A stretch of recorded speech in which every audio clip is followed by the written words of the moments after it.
नमस्ते दोस्तों। अपना घर लेना सबका सपना होता है, लेकिन इस सपने को पूरा करने के लिए सही प्लानिंग जरूरी है, स्पेशली जब आप होम लोन लेने का प्लान कर रहे हो। लेकिन सिर्फ लोन मिल जाना ही काफी नहीं होता।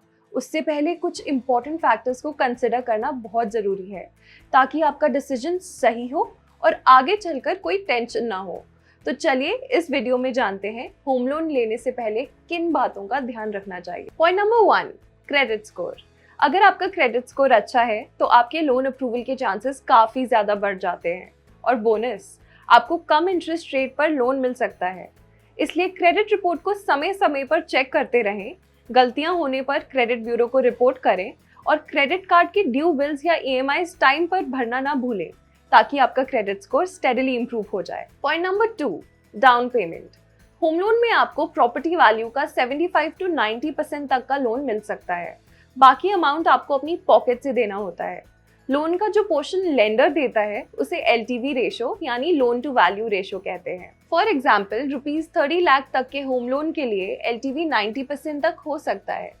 ₹30 लाख से 75 लाख के लोन पर LTV 80% तक अलाउड है और ₹75 लाख से ऊपर के लोन के लिए LTV 75% तक ही होता है। प्रॉपर्टी वैल्यू पर बेस्ड रेगुलेटरी कैप्स के अलावा एप्लीकेंट के लिए फाइनल LTV रेशो लेंडर्स के द्वारा की गई क्रेडिट रिस्क असेसमेंट पर भी डिपेंड करता है।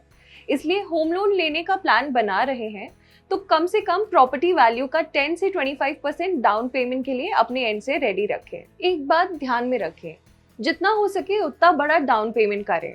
इससे आपका लोन अमाउंट कम होगा, इंटरेस्ट भी कम लगेगा और अप्रूवल भी आसानी से होगा।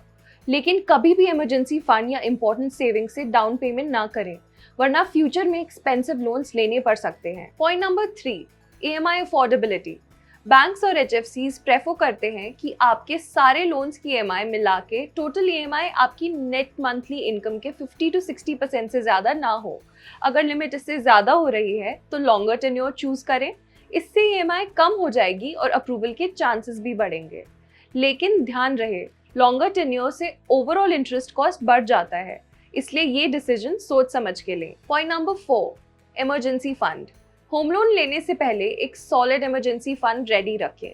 इसमें आपके 6 मंथ्स के इम्पोर्टेंट एक्सपेंसेस जैसे EMI, rent, tuition fees, insurance premium के साथ साथ होम लोन की EMI भी इंक्लूड होनी चाहिए, जिससे अगर जॉब चली जाए, इलनेस हो या कोई और इमरजेंसी हो तो लोन डिफॉल्ट होने से बच सके। एक स्मार्ट ऑल्टरनेटिव है होम लोन ओवरड्राफ्ट स्कीम्स जैसे SBI मैक्स गेन और PNB मैक्स सेवर, जिसमें आपका एक सेविंग्स और करेंट अकाउंट लोन से लिंक किया जाता है।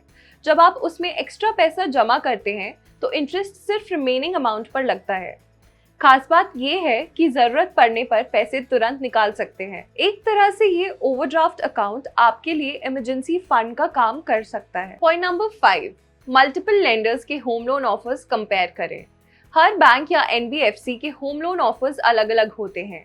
Interest rate, LTV ratio, tenure, processing fees सब कुछ वेरी करता है।